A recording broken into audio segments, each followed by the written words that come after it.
it's mainstream right-wing Orthodox.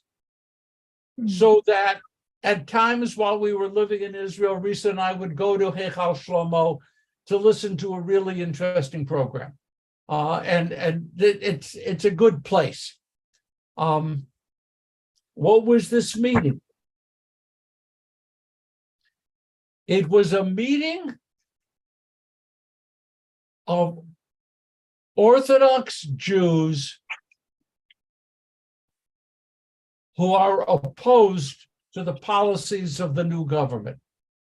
Oh. Ooh. Yeah, that deserves head shakes. That's very, very, very interesting. So for 2 days, they were discussing, and I do not yet have a record of what was discussed, detail. The Orthodox and ultra-Orthodox parties strongly support the government. This group of some 200, 220, whatever people, Orthodox Jews, in Heichal Shlomo, an institution that has standing in the Orthodox world, disagree with what the Orthodox parties are doing, and they wanted going in. I don't know the answer. They wanted to start a moderate Orthodox religious party. Ooh. Doesn't mean they will, doesn't mean they did, and I don't even know what they served for food during the meetings. But it's a very interesting phenomenon. Steve Miller? What has been the reaction of most of Orthodox Jewry in the diaspora to this government? I'm so glad this is not live streamed and recorded. Oops, it's live streamed and recorded. Okay.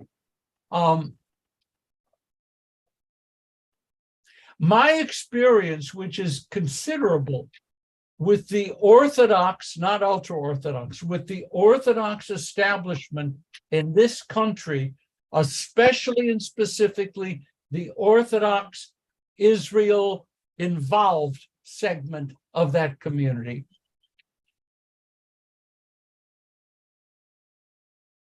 is that they are absolutely independent until they get a call from Israel, and then they become the lapdog of the Orthodox parties in Israel. I will stick with lapdog. There are some of these people I really love. There's some really great people in the Orthodox Zionist world in the United States. But when the whip is cracked in Israel, they submit. And the specific example had to do with conversion issues and a whole variety of other things. And they were taking a more moderate position about which rabbis could officiate at conversions, which would be accepted in Israel. And then Israeli Orthodox parties said no to that. We are going to be hard line. And then the people here fell in line.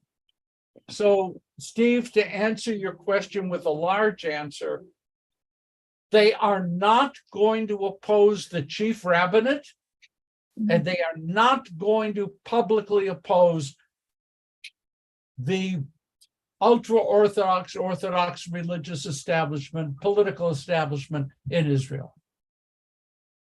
So how are they feeling? It's irrelevant. I'm sorry. And I'm really glad it's not being recorded, or it is. Risa. The forward this morning in their morning newsletter said that there were many more than 200, and that all denominations who were interested in this approach were invited, and they listed all the way to Masorti. So I mean, that's all why I can I say was is confused. I want to see the report of the finished structure, and I haven't seen it yet. Right, Until then, I'm just, okay. it's very interesting. Okay, so that's introduction to this week. I hope everyone is good and well. And now we're going to get started with some of our work. I wanted to help us understand the stage in which all of this is occurring in Israel. You need to know that 51% of the Haredim, of the ultra-Orthodox, live below the poverty level in Israel. You got to understand that. That compares to 18% among the non-Haredi population. 18% non-Haredi, non-ultra-Orthodox live below the poverty line. 51% of the Haredim do. Now, over 60% of Haredi households are classified as poor.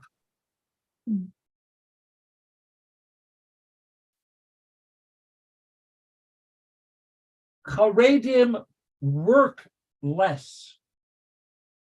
Just 51% of Haredi men are employed, compared to 86% of non-Haredi, or the 86 sounds like a normal number, right? I mean, whatever, 86% of people are employed. It doesn't sound. Haredi men's salaries are 47% lower than the salaries of non-Haredi Jewish men. Please absorb that. Among the 51% of Haredi men who are employed, their salaries are 47% lower than the average Israeli Jewish salary. Work full hours. Haredi women earn 26% less than non-Haredi women. Discriminated against? Why don't they work, or what do they got against working, getting paid for it? The point here is that it's something that Risa and I learned while we were in Israel, is that most of the Haredi poverty is poverty by choice. Right. That's a terrible By choice? to say. They are poor by choice. Howard, let me just finish the point here. Yeah. Huge numbers of Haredi men believe that their task in life is to study Torah, and that going to work interferes with that sacred task, and that it is a sacred duty of the rest of the Jewish world to support them. This is a serious religious position. So there is no guilt in depending upon government handouts, government support, donations from abroad, because they are studying Torah upon which the world stands. Next, when they go to school, the Haredi schools stop teaching math, English, and science in the primary school classes. They get up to like grade 3 or 4, and then they cut out Oh, God. math, English, science from their curriculum.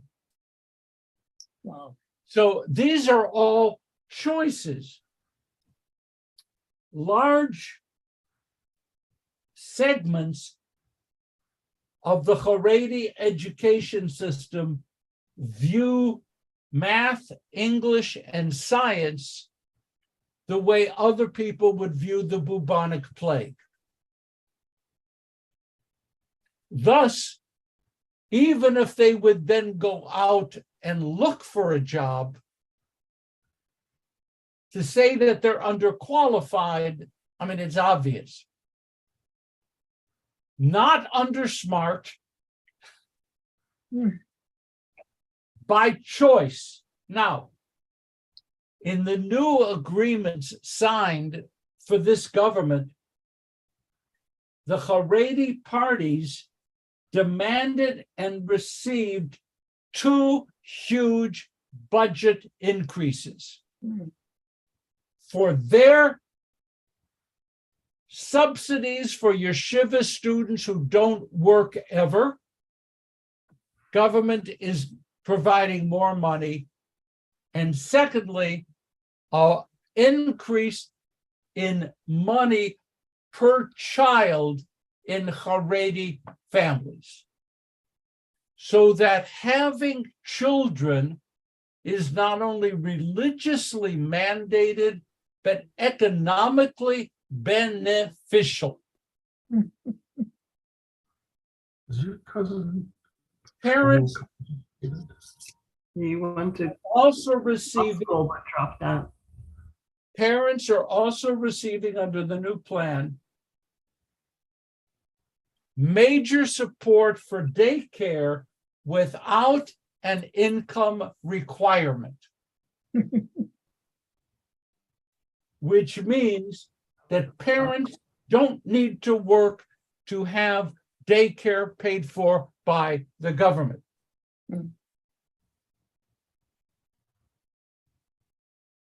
And the last thing is the agreement to join the government included a significant increase in funding for ultra-Orthodox schools that refuse the government mandate to ever teach math, English, and science. Okay, enough on that. I can pause for a moment. This clarifies the world that we're looking at, Howard. Yeah, I just confirming a little time from personal experience, a little bit of Suzanne's nephew who lives in Beit Shemesh and who we visited and stayed with and talked to, and certainly no guilt there about not working. And we didn't talk to him about that, but we know his uncle talked to him about it. You know, why don't you work, etc. And he said one thing. He said that if he ever had money, he would just give it all away. So he doesn't actually care. Although he and his wife, they're not born Haredi. They're not Haredi. I don't think they're Haredi. They're not Haredi. He wears a black coat and a black hat kind of thing, but he's not crazy. But he lives in Beit Shemesh with people who look to me like lunatics. The way they're dressed. That's a value. Of course, that's I mean, they only look like lunatics. I'm sure they're very kind of people. Howard, I am learning how to speak newspeak. Sorry. Grandchildren are People who have an extreme approach toward sartorial elegance. Wait, Fur hats in the middle I of was shot summer? down for saying to a Gen Z, that must make you very angry, in a situation that deserved that comment. The answer back at me was, please don't evaluate how my emotional state should be. If you believe that this is wrong and you are upset, say so. But don't get involved with telling me that I should be angry. So I tucked my tail between my legs and fled.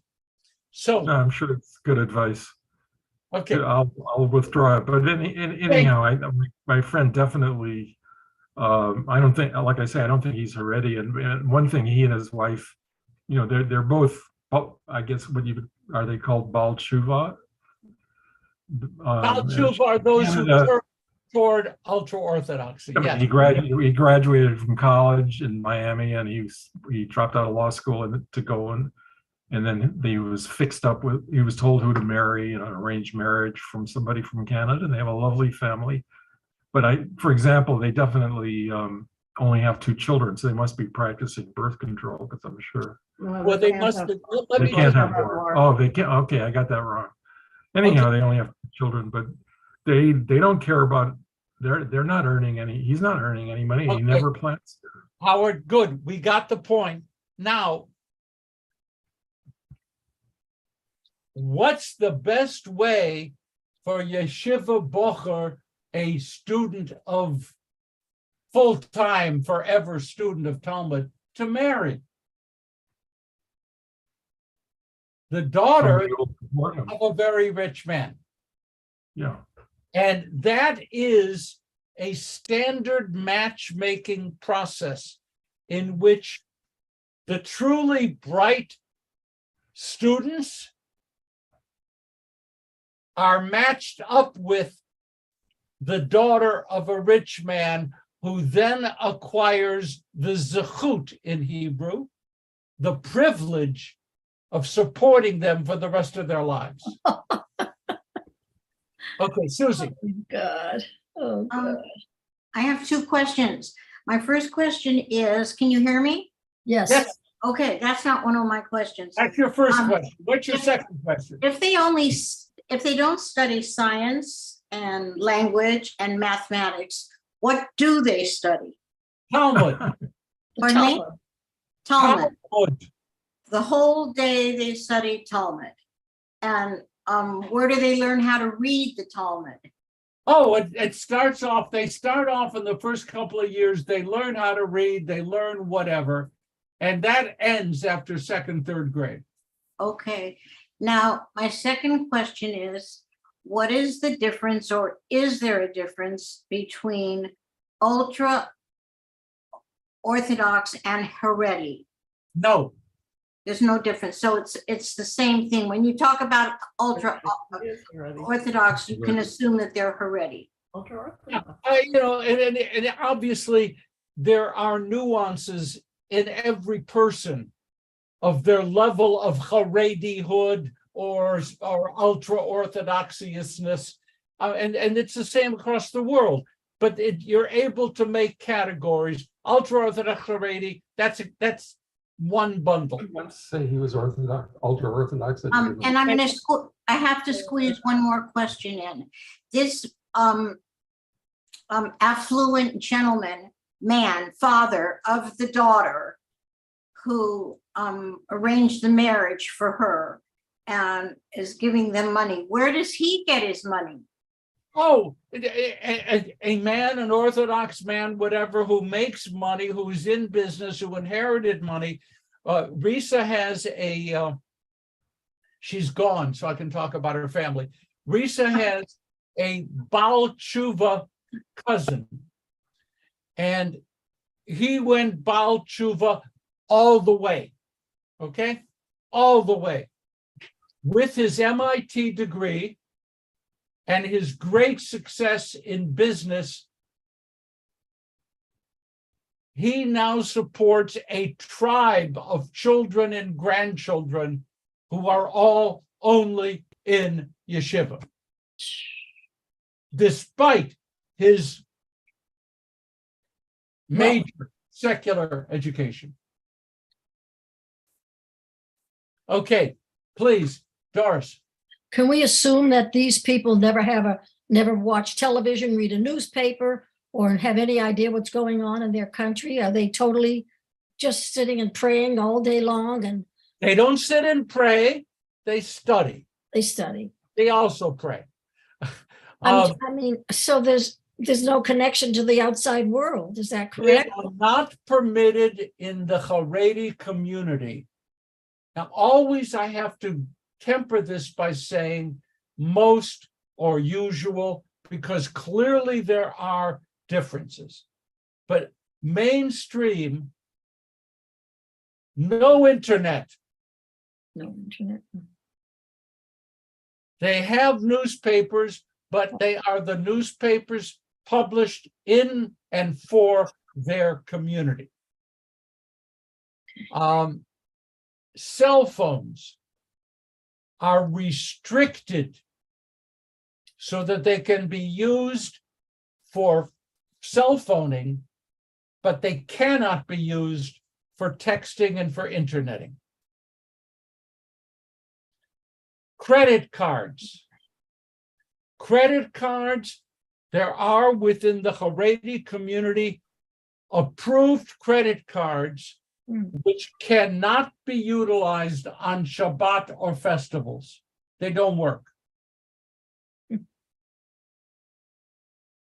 Doris, you look sad. I'm sorry. Well, I'm thinking, what kind of a life is that they're locked out, but they're probably happy. Are they happy in their world? I guess they Oh, are. yes. Oh, yes. And that's a wonderful question. Thank you. They are fulfilling divine mandates. They are living the life God wants of them. Their community supports them. They are together happy. I see now, I'm just going to go across. Rebecca, Steve, Howard, Susie, in that order. Rebecca, Steve, Howard, Susie. I heard some of the women, though, are, I can't think of another word, are kind of rebelling against the lifestyle and they're trying to get out. There are two different things that you raised. What you're saying is correct. There are certainly some women who want to get out and do leave. There are others who want more. They want to go to work. They do work. They want to earn a living and lift the quality of life for their family. One of the ways in which this happens, very interesting, is that in some of the Haredi communities, women will go to work. I don't want to say in a factory, but it's kind of like it's a factory. It's a factory, and they work. There are only women on the factory floor.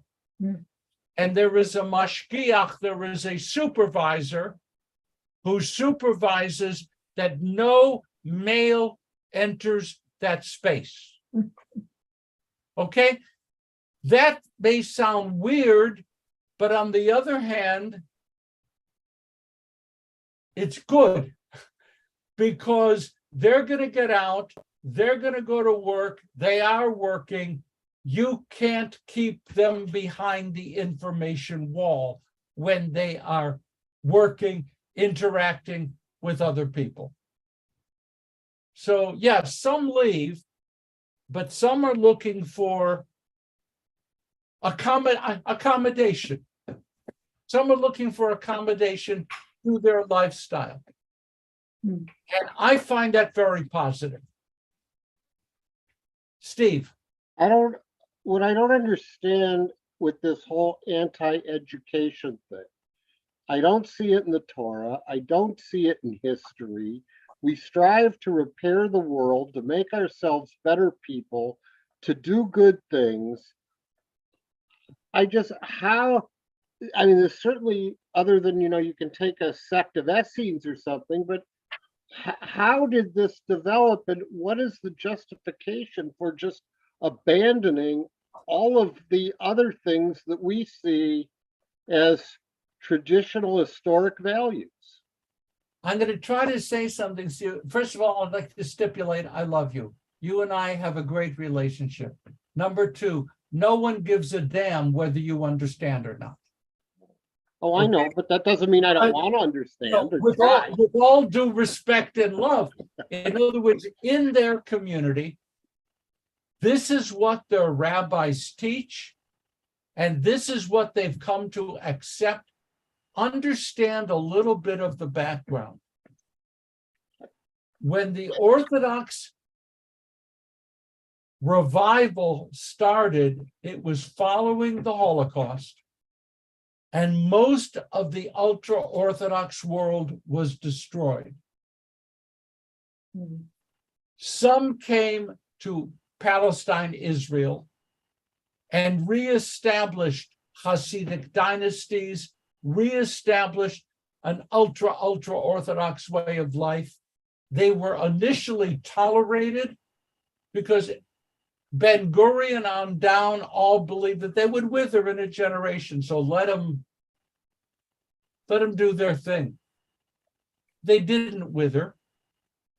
Their numbers increased. There's no conversation about whether their interpretation of Judaism is accurate. Their rabbis, large in number, their yeshivot, huge. Risa and I went to Purim at one yeshiva. There were thousands of people, thousands, all wearing the same white shirts and black pants. They're fine. And yeah, they're fine. And they don't care whether you understand them or not. It is not significant to them. Besides, you are borderline not Jewish anyway. So I'm sorry, with love. I am channeling their response, Steve. Sorry. Howard. I just wanted to talk about the reaction I had, when I first came in contact with this concept of study, that your life is all about study, and we have all these hundreds of thousands of people that are studying full-time and not working.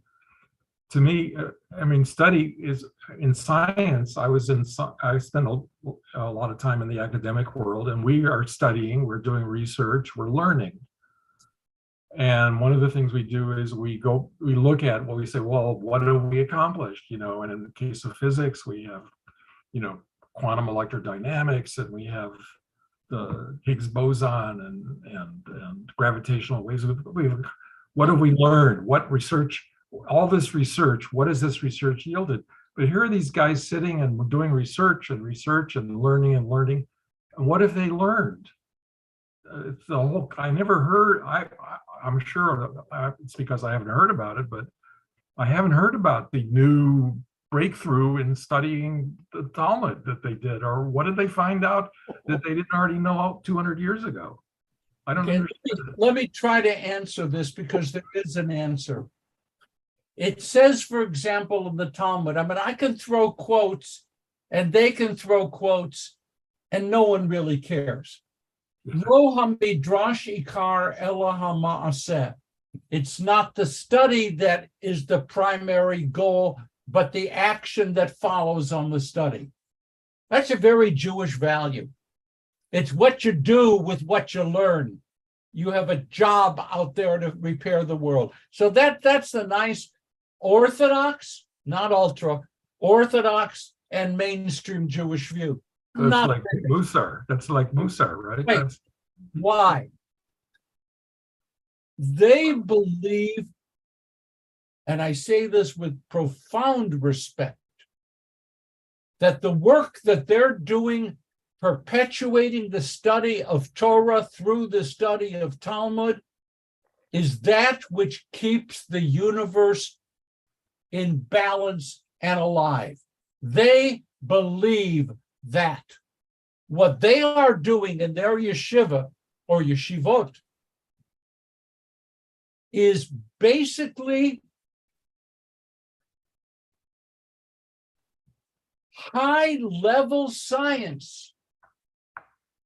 What they are doing is maintaining cosmic existence by studying, and I don't exaggerate, and I say it with respect.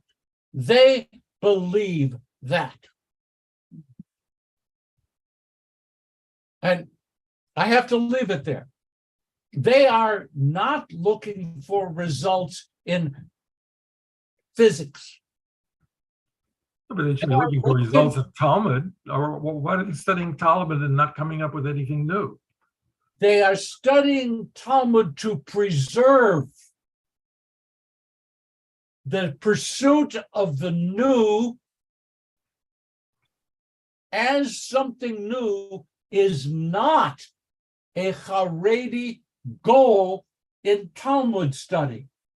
They want to understand and deepen, in that sense, new. They become aware. But Howard, there is even a statement by a 19th century rabbi of the Haredi world who says, all that is new is forbidden. Right? But if the people who wrote the Talmud believed that, there wouldn't be a Talmud. I mean, why does there a beginning? I'm not gonna spend our hour arguing that, okay? Because we're talking to ourselves. And we can't convince them. You asked why. I gave you a respectful why. That you reject their why, I'm with you, but I can't argue between us over their views. Well, I think what big part of it, in my opinion, is that it establishes these rabbis who, even though they may be poor, they have enormous power. They boss everybody around and tell them, you can't wear What's that wrong coat. with rabbis having power? I'm sorry.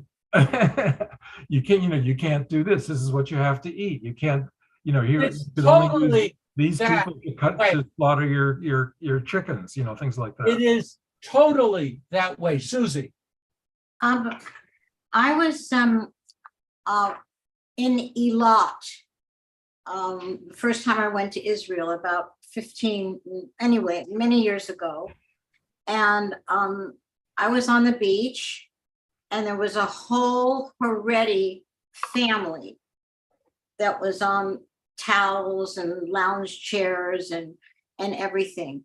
And the hotel that I was staying in was ultra expensive. Might have been a Hilton, it might have been a Sheraton. And when I went down to the water, the kids weren't wearing normal bathing suits. I don't know what they were wearing. You know me, I start to talk. And they spoke a little bit of English and they told me they were staying there at this hotel. Okay.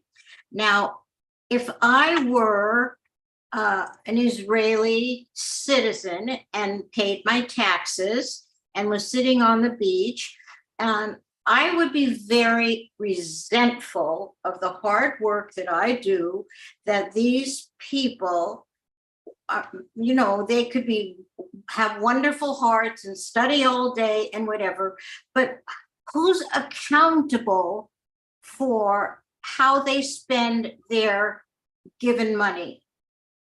Well, I have to. Monitors it. I wouldn't want anyone checking how I spend my money either. Yes, but Except recent checks. But that's so is that a stupid question? no. I think it's an intrusive question. Because you don't know when you're looking at them whether there is a rich father, whether there is an inheritance. You don't know. Maybe they're True. dying. I agree with that. But maybe they should be giving their money back and not taking it. You don't know the family. You don't know the particulars. And I, by the way, you know me. I am so non-judgmental. It puts me among the saints of the world. But I will not judge on the basis of eyeball observation whether someone should be doing something differently.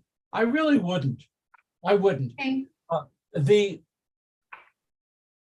they're going to let their kids run all night long through the hotel hallways, I'll judge them. Okay. But there is real wealth in the Haredi community. There is real wealth. Do not believe there is not. Mhm. And, again, I mentioned the diamond industry, but that's just one piece. International commerce. They're very present in that. But the great bulk of the Haredi men in the yeshivot, 24/6. I knew how to fix it. They're there 24/6. They're not going to be part of that crowd. And donations to charity from within the Haredi community to the Haredi community, very high. Oh, okay. They Good. are much less interested in Steve Miller's, tikkuning the whole olam. But in terms, I don't know, whatever. In terms of tzedakah, major mitzvah, and they engage. And the Talmud says, even the poor person living on the dole must take from what he gets on the dole and give it to charity. That's embedded. That's there. Okay, I'm gonna want to move on. Okay, okay. Two quick things, Doris and Rebecca. Then please. My question is, Rabbi, are they reading the same things over and over, like we do the Torah, right? We go through the whole Torah and then we start again, and we so on and so forth. Are they reading the same stuff over and over and over and over again?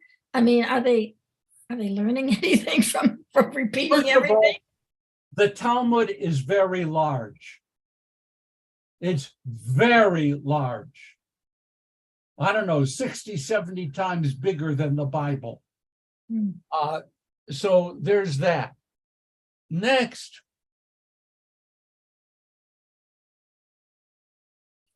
I'm sorry, I shake when I'm thinking about my own childhood and my teachers, and I'm remembering when I was in school. And my teachers, a number of them were survivors from the Holocaust. My Talmud teacher, when I was 10, 11 years old, spent 1.5 years in a potato cellar in Poland to survive and to get out. I was taught by some of these people. He told us that one of the things that kept him sane was that he went over many of the books of the Talmud that he had learned by heart as a kid. And he re-encountered the arguments and lived with those arguments as a way of getting through the day. I can never forget that. That's great. The other side of the discussion is, wait a second, you learned the Talmud by heart, 70, 80 volumes? To such an extent, Doris, that he could take a pin and put it through the pages of a standard volume and tell you exactly what word that pin hits on every page. Incredible.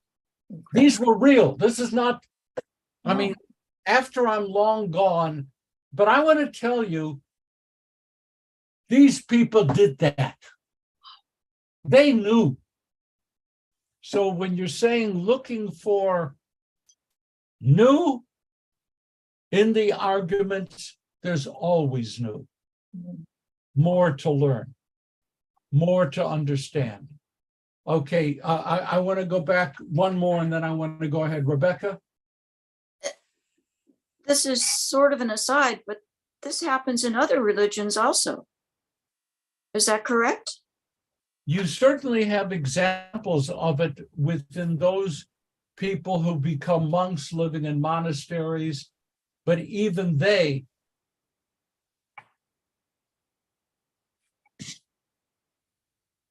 I would have to say, to my limited knowledge, that this, hi Shelley, that to my limited knowledge, this is not usual. I am sure there are other people's. I am not aware of them. That's due to my lack of knowledge. But I am certain we're not the only ones. But it is not standard. Would the Amish be in that category at all? I don't believe so. They work. I don't believe so. They have But we're businesses. gonna move on, if only because a group of Jews who belong to the ultra-Orthodox and anti-Zionist Neturei Karta group came to the Palestinian Authority to visit at a refugee camp to speak to the leaders of the Islamic Jihad, to meet with Palestinian officials, and to declare their support for the Palestinians calling for the destruction of the state of Israel.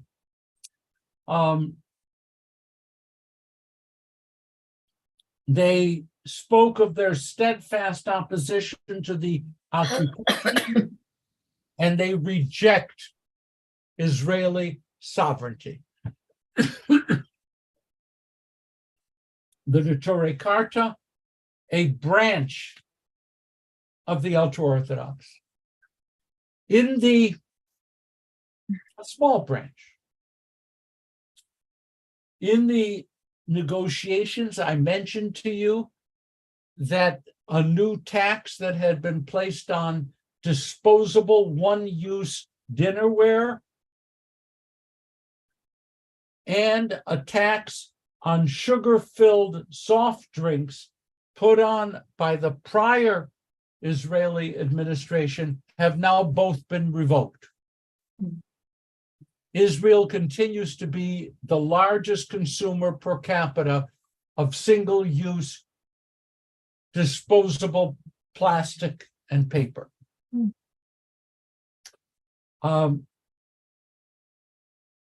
Next, this is something you have been worrying about. And now, good news. What about cheeseburgers? Trace. Dealing with now, if it had gotten to chili, I would say fundamental Jewish living. Cheeseburgers important, but not as important as chili. Now,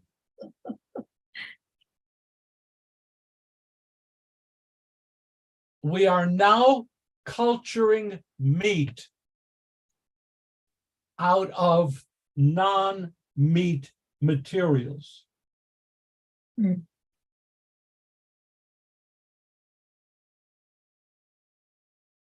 If you create a hamburger and use only vegetable, that hamburger has been declared to be, this is new, parv. It's neither meat nor milk. That's a good thing, okay? That's a good thing. However, the rabbis, breaking out in a metaphorical rash, said that you may not sell the parv veggie burgers, you know what I'm talking about, right? Whatever they are. You can't have them in the dairy section of a kosher supermarket because it will start accustoming people to see hamburgers and cheese together. Oh, gosh. Next, step by step. So cheeseburgers made with veggie burgers will still not be acceptable because of the precept of Marit Ayin. When people look at it, they'll be confused.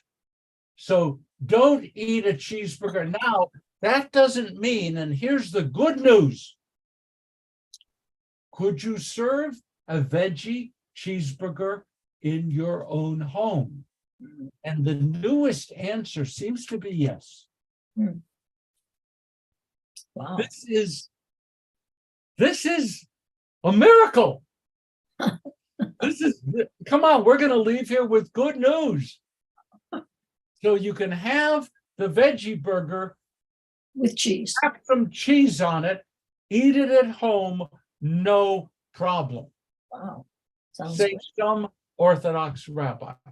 good. My heart went, let's just say that my pacemaker kicked in at that thought. Wow. Next.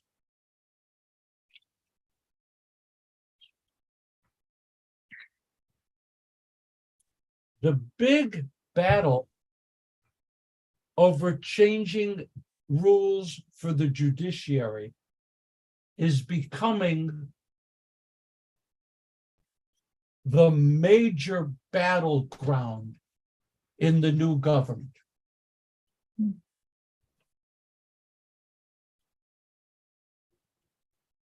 American Jewish leaders, US government officials, European political leaders have all jumped on the proposed judicial reform as a major threat to Israeli democracy.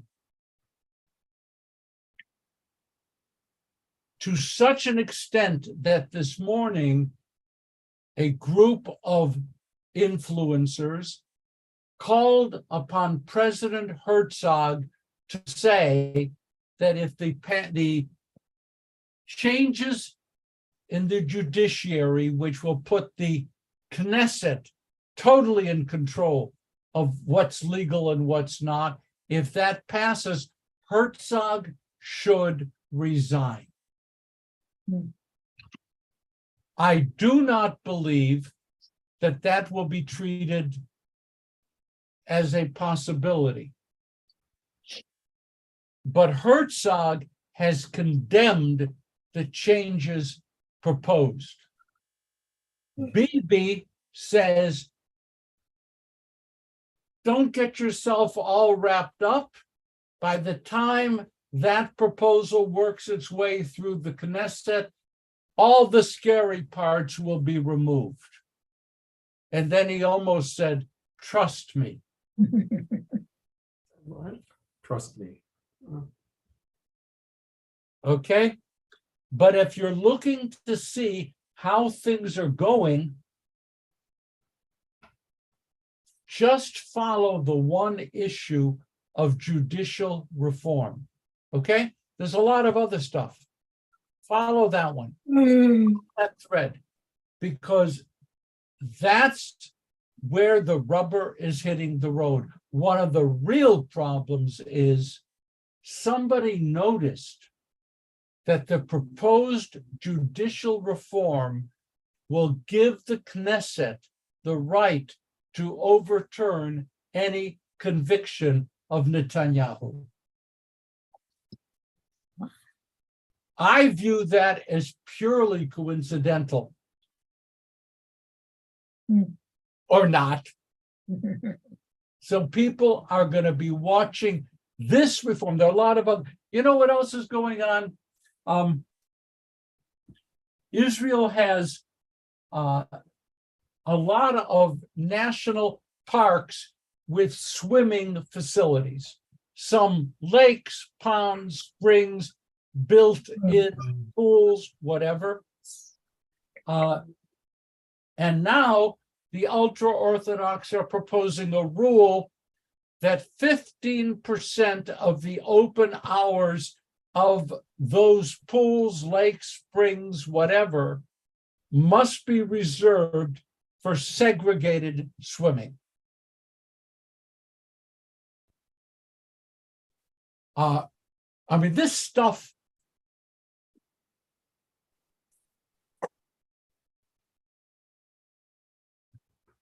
there's an argument here, and I hate to be portrayed as waffling. Let's assume that 18% of the Israeli population is Haredi. Probably too high, but let's assume. The truth is that they cannot swim in the national parks, ponds, lakes, springs. Okay? They're citizens, and they can't swim in those facilities. It's a problem. Risa, was it the ice rink in Jerusalem? They had an ice rink, and they probably still do. In the middle of the winter, they flood a very nice area, and they have an ice rink. The ice rink in Jerusalem had hours of operation that were strictly gender segregated. So that women could come and skate, whatever, from 10 to 12, whatever.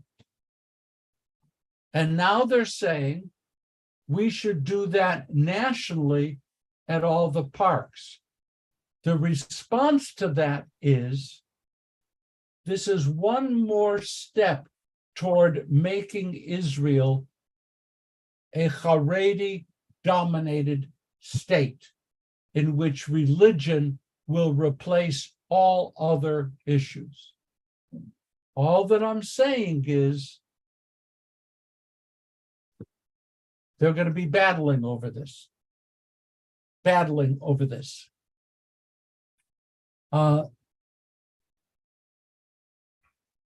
We are at the end. Not really. But next time,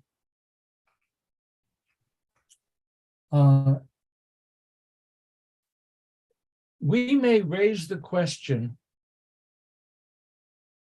beyond protesting and beyond being informed, is there something we ought to be doing as American Jews to insert ourselves into what's going on?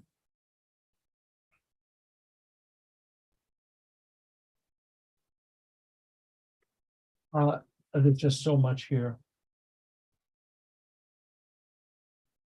Stanley, you haven't mentioned donations, and that was big in the paper this morning. I'm sorry? Donations. They're afraid that because of the judiciary, they're afraid that American donations will go way down, and that may stop the judiciary issues from getting so far to the right. I don't know if that's true, but it was first time I had seen money mentioned. Let's just leave it with, because we are, and I respect your time, we're at the end. Follow the bouncing ball with regard to judicial reform. In 2 weeks, we will meet again, and part of our question will be, do we have any right to insert ourselves into what's going on? And if we should say yes, How do we do it? doing what? Love you guys. Thank you. Thank you, Rabbi. Thank you, Rabbi. Fascinating Good, class. everybody. Fascinating class. 2 weeks. Shabbat shalom. Yeah. Shalom, everybody.